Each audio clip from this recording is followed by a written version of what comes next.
Ms. Morris, isn't it true that your October 2020 Hunter Biden laptop from hell story has proven to be 100% factually accurate? I was 27 when I published that story. It better have been. Isn't it true that the FBI obtained Hunter Biden's laptop a full 10 months before your story broke? That's correct, according to the subpoena that I published. Isn't it also true that we now know that the FBI's Foreign Influence Task Force coerced social media companies into an alleged forthcoming Russian, quote, hack and leak operation, and as a result, illegally censored the Hunter Biden laptop story? Isn't that true? Yes. And this forced censorship by government agencies like the FBI was paid for by the taxpayer, since the taxpayers fund the FBI. Isn't that true? Yes.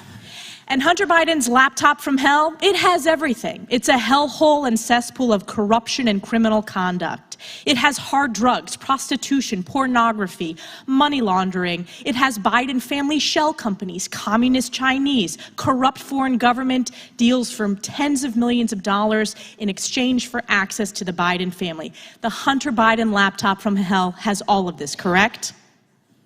Yeah.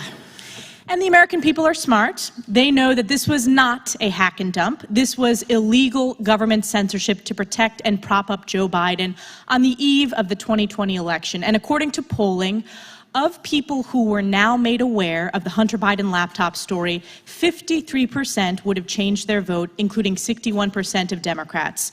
So do you agree that the censorship of the Hunter Biden laptop story was determinative in the 2020 election, Ms. Morris?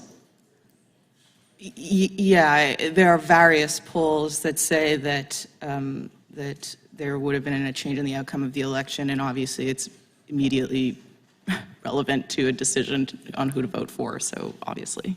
And do you believe that this government censorship was election interference?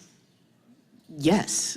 Any censorship of speech prevents your ability to think clearly. Yes, of course, yes. And Mr. Kennedy, I want to turn to you. You've heard me lay out this example of egregious and illegal government censorship. You have been censored yourself. Do you believe that government censorship is a form of election interference? Yeah, I think democracy is dependent on the free flow of information, and if that information is distorted, if the public is lied to, then it interferes with election. And by the way, it interferes with public health. And the Wall Street Journal did an article a couple of weeks ago suggesting that the censorship of important health information cost American lives. And Mr. Kennedy, I want to ask you specifically about the Hunter Biden laptop story. The total blackout on all social media outlets as well as telecom. You couldn't text the link to the Hunter Biden laptop story. This specifically was a form of election interference by the U.S. government in the 2020 election. I don't know enough about it. I know that there was censorship on that story and other stories that, presumably could have changed people's minds about the election. And we know the polling demonstrates that now. People have said they would have changed their vote had they been made aware of the Hunter Biden laptop story. Isn't that correct? I am not aware of that, but I'm not surprised. Mr. Sauer, I want to turn to you.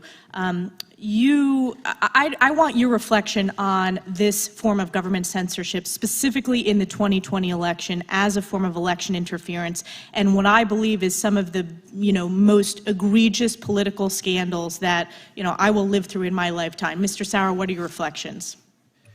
I strongly agree with your characterization of that form of censorship as election interference. The evidence in our case strongly supports that.